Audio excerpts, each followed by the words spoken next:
Mesdames, Messieurs, je m'appelle Payen. Tout le monde connaît le nom de Payen avec ce qui est arrivé avec Michael Schumacher, grand pilote de F1 à Monza et autres, et qui sera sûrement mentionné par les intervenants italiens qui ne manqueront pas de lui souhaiter un bon rétablissement.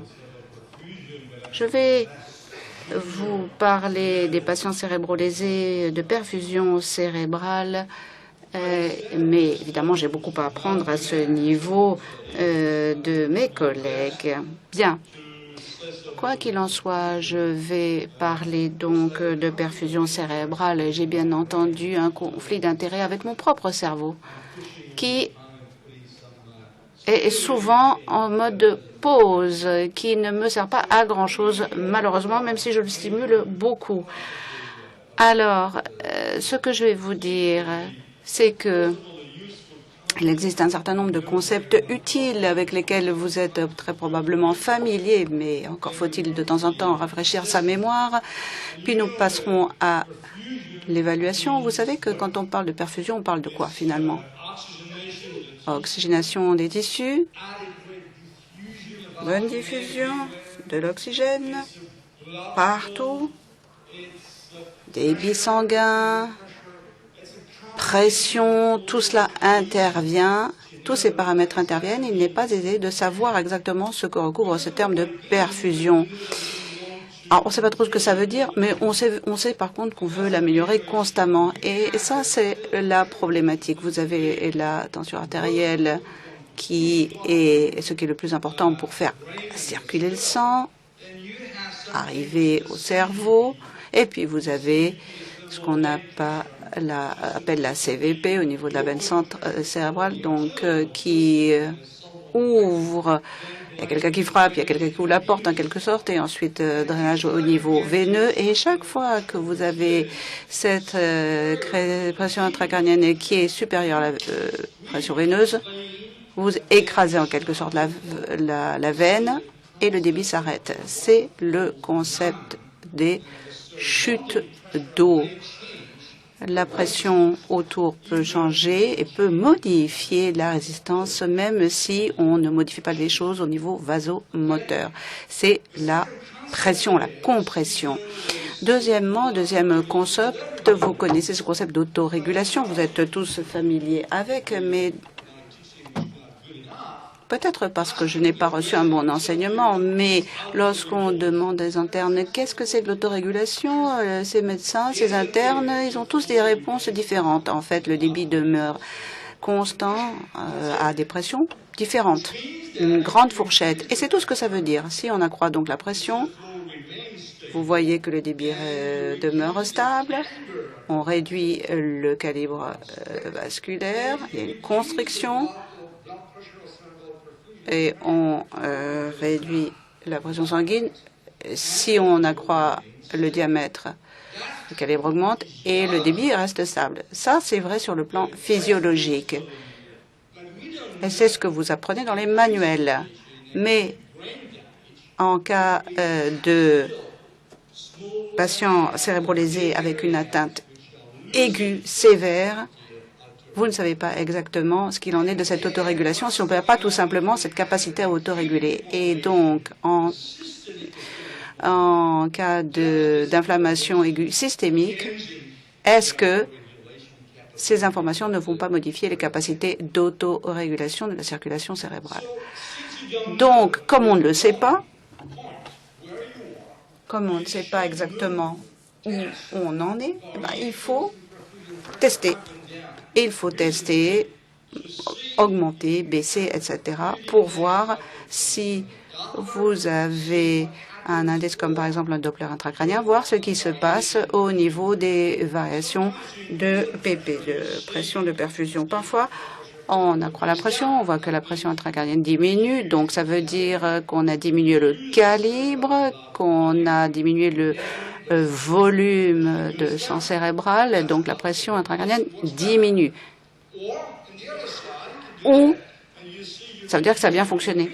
Ou vous augmentez la pression, le débit augmente, l'ICP augmente, donc on perd le paramètre autorégulation. Et puis, on peut avoir les deux présents dans la même lésion cérébrale selon la gravité. Et c'est quelque chose qu'il faut tester régulièrement, plusieurs fois par jour, pour savoir si on a encore ou si on n'a plus d'autorégulation et où, si possible. Ça, je passe parce que je l'ai déjà expliqué. Alors, qu'est-ce que j'entends par CPF, pression de perfusion cérébrale? Donc, c'est le débit sortant, entrant moins sortant. Je vous l'ai dit, si vous avez une pression cérébrale plus importante que la pression intra-crânienne, à ce moment-là, la pression veineuse n'est pas forcément celle du débit. Donc, à ce moment-là, du débit sortant. Donc, à ce moment-là, vous allez voir EMAP moins ICP. Donc, est-ce que c'est un problème pour le patient? Mais oui, bien sûr. Vous avez ici juste un très ancien exemple avec la tension artérielle qui est d'environ 195. Vous voyez que l'ICP est à 30-35 et puis tout d'un coup le PIC augmente pour une raison donnée et va passer à 60. Et à 60, avec des petites variations de débit entrant, vous diminuez la pression, la perfusion dans le cerveau. Donc là, nous avons décidé de tester l'augmentation en pression sanguine pour voir si l'autorégulation fonctionnait encore ou pas. Et nous avons donné plus d'épinéphrine et nous avons vu ici qu'en quelques secondes, il y a une chute vertigineuse en quelques minutes et qu'on rejoint un niveau inférieur au moment où la tension artérielle a un petit peu augmenté, mais que la pression intracrânienne a beaucoup augmenté, ce qui signifie que l'autorégulation fonctionne encore et fonctionne bien. Constriction, restriction du sang cérébral, compliance baisse, petite variation de 2 à 3 millilitres de sang à l'intérieur du crâne, pression diminue rapidement. Donc, ça marche très bien. Autre chose qui est importante, c'est le CO2. On parle de CO2 au niveau pulmonaire depuis des années, ça c'est bien connu. Mais nous ne parlons pas beaucoup de CO2 au niveau cérébral et pourtant c'est très important. Et nous parlons de PaCO2, nous parlons de PaCO2 parce que c'est le vasodilateur le plus important que nous produisons nous-mêmes. L'hypercapnie aiguë va dilater les vaisseaux cérébraux et si vous dilatez à nouveau, vous avez un volume plus important. Si vous avez une compliance réduite au niveau cérébral, donc vous allez avoir une pression intracrânienne accrue et vous précipitez l'ischémie et le risque de mort. Si vous diminuez par contre trop le PCO2, vous allez constricter, vous allez réduire le volume sanguin, vous allez réduire la pression intracrânienne, mais vous n'allez pas bien perfuser le cerveau. Donc, vous pouvez obtenir une ischémie due à la perfusion ou due à la compression. Donc, le CO2 doit demeurer constant. 1 mm de mercure pose problème. Il faut que ce soit vraiment constant à tout moment. Donc, monitoring, un suivi très étroit avec une marge de tolérance très, très, très faible. Et là, je suis parano là-dessus et pas que sur ça d'ailleurs. Ensuite, vous avez ici un exemple, PaCO2, 45 mm de mercure. ICP, pression intracrânienne, 44, CPV de 54, c'est pas beaucoup. Un PIC élevé, ici c'est pas très bien, le CBF avec une cléarance de 60, là c'est pas mal. Qui voudrait faire quelque chose dans un tel contexte? Levez la main, ceux qui seraient pour, qui trouvent qu'il faudrait agir à ce moment-là. Certains vont lever les 2 mains. Si j'en avais 3, je lèverais les 3. Qu'est-ce que vous proposez? Réduire le PIC? Le PCO2? Alors, ici, on a décidé de passer de 45 à 30 en termes de PCO2. Ça vous plaît? Non. Ah non, ça vous plaît pas. C'est fou. C'est fou, vous êtes de véritables assassins. Le PIC, on est passé de 44 à 15. Ça vous plaît? Ça vous convient? Là, pour ça, je dirais oui. Mais le débit est passé de 60 à 14. Est-ce que vous êtes content? Mais non, bien sûr. Donc, comme pour les autres éléments de circulation hémodynamique, il n'y a jamais rien de bon ou de mauvais. Tout doit être intégré. Il faut faire du monitoring pour l'ensemble. Sinon, vous allez inévitablement commettre des erreurs. En vous allez le patient, vous avez votre écran, votre monitoring, vous suivez tout. Et tout d'un coup, qu'est-ce qui se passe? Hop, augmentation de PIC. Pourquoi? La pression intracrânienne. Pourquoi? Je ne sais pas. Là, le CO2 a l'air bien. La pression de perfusion cérébrale, ça va. Mais ici, qu'est-ce qui s'est passé? La tension n'était pas assez élevée. Plusieurs œdèmes sont apparus. On a testé le mannitol parce qu'on connaissait les antécédents du patient. Quelques heures après, même élévation de la PIC. Ah, mais là, nous avons une explication qui est différente. Nous voyons que le CO2 télexpiratoire a augmenté parce qu'il y a eu une histoire de bulle et un problème dans le respirateur. Et CO2 augmenté, dilatation, volume accru dans le cerveau, PIC en augmentation. Vous avez une énorme PIC, donc du coup, ce n'est plus du tout le même traitement qui s'applique. Ça fonctionne très, très bien. Donc, le PCO2, problématique importante. Comment évaluer cela? Puisqu'il s'agit d'intégrer tous ces paramètres, il faut suivre évidemment la tension artérielle, il faut par Doppler transcrânien suivre la perfusion, il faut voir tous ces paramètres, notamment l'extraction de l'oxygène avec SVJO2. Il faut faire tout ce qu'on peut faire et essayer de faire le maximum. Parfois, le maximum n'est pas possible, donc il faut faire au moins 2 ou 3 de ces choses essentielles à la prise de décision. Vous connaissez la technologie PIP, c'est le Doppler transcrânien. Voilà la machine. En France, 6% des unités de réanimation en disposent de ces Dopplers. Et ça, je ne le comprends pas. Est-ce que c'est moins cher qu'un ventilateur mécanique? C'est essentiel pour savoir ce qui se passe dans le cerveau d'un patient cérébro lésé ou potentiellement qui peut souffrir d'une autre lésée, et on n'en a pas. Pourtant, c'est essentiel. Donc, vitesse du temps, du débit, vous n'avez pas, par contre, le calibre des vaisseaux, donc pas le débit en tant que tel, mais vous voyez ici, au niveau du cervelet, là, j'ai utilisé une technologie à Doppler pulsé, c'est-à-dire qu'on sait très bien à quelle profondeur on va mesurer la vitesse du débit. Ce n'est pas un Doppler continu comme pour les sangs aortiques. Voir la vitesse systolique et la diastolique, elle est toujours sur un plan physiologique positif. Donc, il faut avoir un débit passif qui, en diastolique, devienne positif étant donné la faible résistance. C'est-à-dire que si ça se réduit, ça veut dire que la résistance au débit augmente du fait de la compression, de la constriction, de l'obstruction ou autre. Mais on réduit le débit diastolique. C'est le paramètre clé qu'il faut suivre de très très près. La valeur normale doit se situer entre 34 cm/s, en tenant compte de la sédation, bien sûr. Et pour moi, par exemple, ma vélocité diastolique est probablement plus élevée.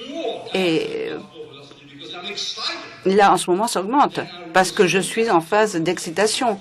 Mais après, j'irai me coucher, je vais dormir et je vais redescendre à un niveau acceptable. Et vous, je vous ai vu. Donc, compression ici, vous voyez la vitesse diastolique, vous voyez que la PIC augmente, vous voyez que c'est une méthode très sensible. Il y a quelques années, nous avons utiliser ça pour diagnostiquer la situation de mort cérébrale. Certains en Angleterre ont dit qu'il y avait ce critère qui était le seul pour déterminer faire un diagnostic de mort cérébrale. C'est faux, puisque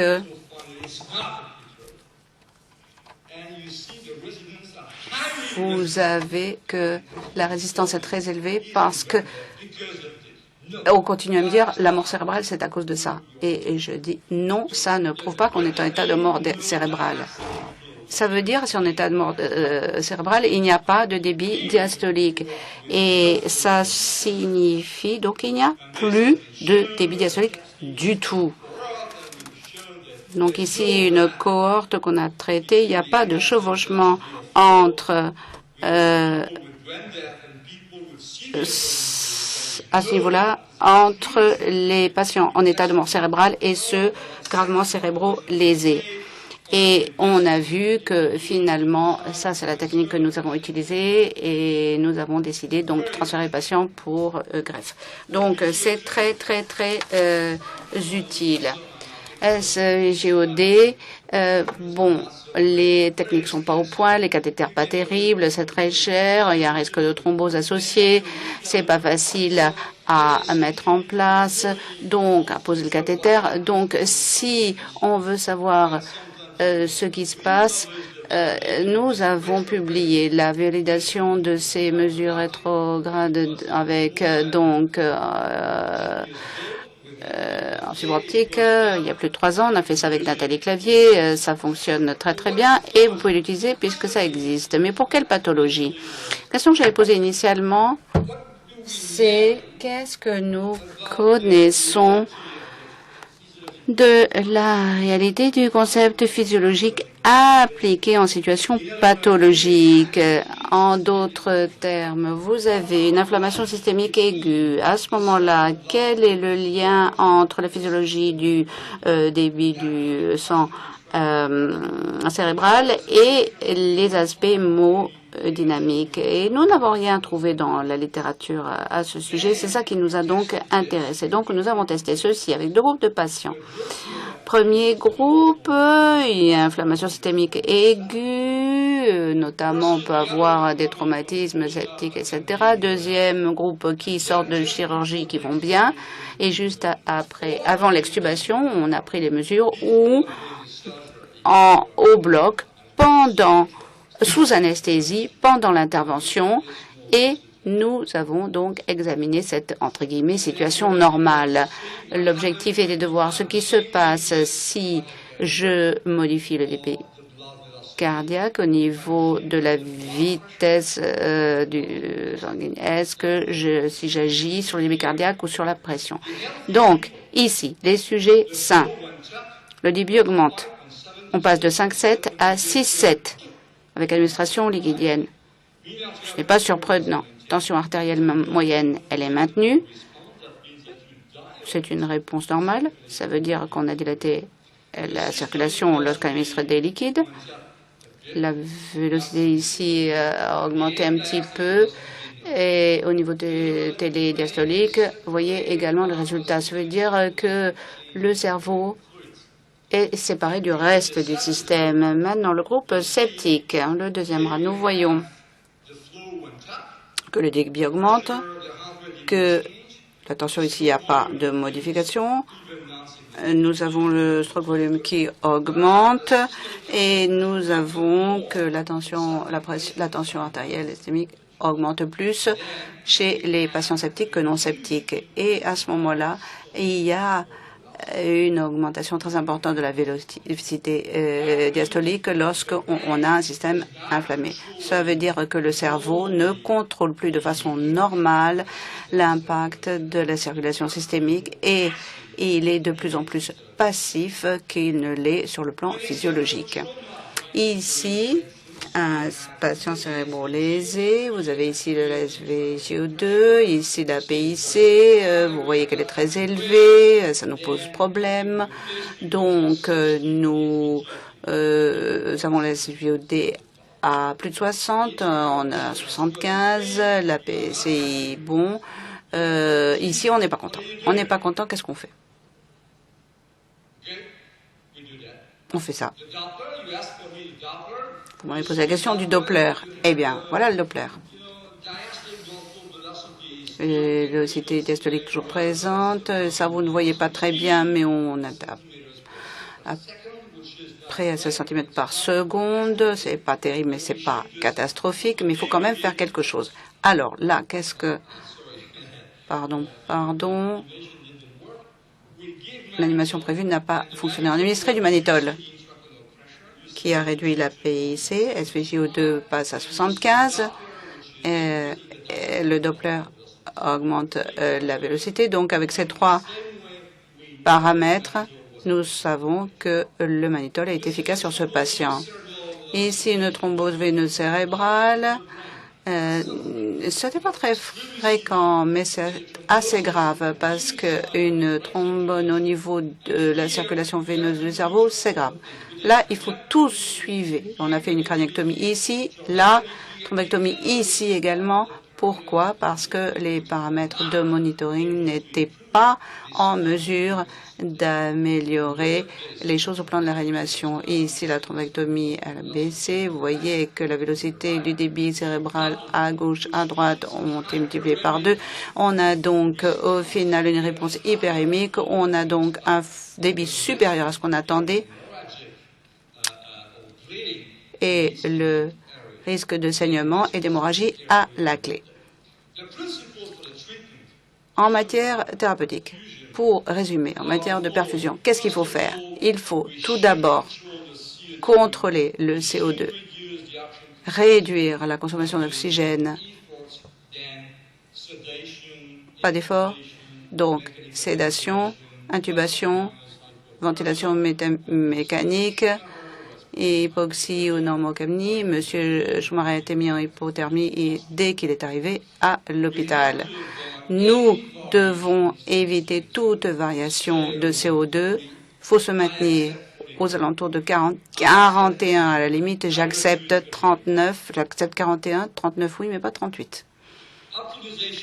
Optimisation de l'équilibre d'oxygène, c'est-à-dire réduire le plus possible la demande en oxygène, mieux perfuser le cerveau et faire au mieux pour maintenir ensuite cette pression de perfusion.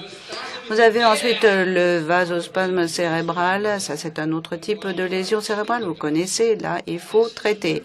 Et là, on est face à une approche multidisciplinaire parce que ce patient n'est pas en forme pour beaucoup de raisons cliniques, etc. Et il faut faire intervenir le neurobiologiste. Et qu'est-ce qu'il va faire? Il va faire une angioplastie mécanique, mais on peut en faire une qui est chimique, et on continue à suivre ce qui se passe au niveau de la circulation cérébrale. Enfin, l'angioplastie chimique que nous avons mis au point il y a quelques années s'appelle le Milrinone.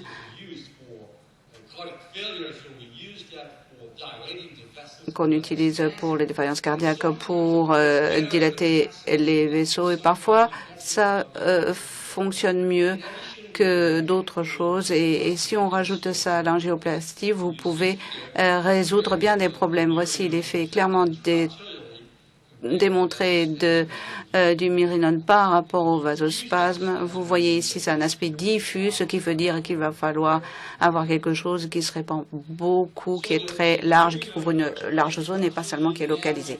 Donc là, nous avons validé l'utilisation de ce médicament de façon intraveineuse à haute dose. Ça fonctionne. Ça maintient le vasospasme qui est traité pendant le temps de la perfusion. Et enfin, vous pouvez également réaliser une thrombectomie. C'est quelque chose qu'il faut faire pour le syndrome actine lorsque vous avez des patients qui arrivent. Alors ici, on a reperfusé. Peut-être que les spécialistes peuvent expliquer cela, ce phénomène, c'est-à-dire même si le patient arrive plus tard à l'hôpital, mais il a une thrombose de la circulation postérieure, même dans ce cas-là, il faut faire une thrombectomie, même si c'est 24 heures après le début de l'épisode, parce que c'est important au niveau postérieur, c'est plus important qu'au niveau antérieure. Pourquoi, je ne sais pas, mais c'est comme ça.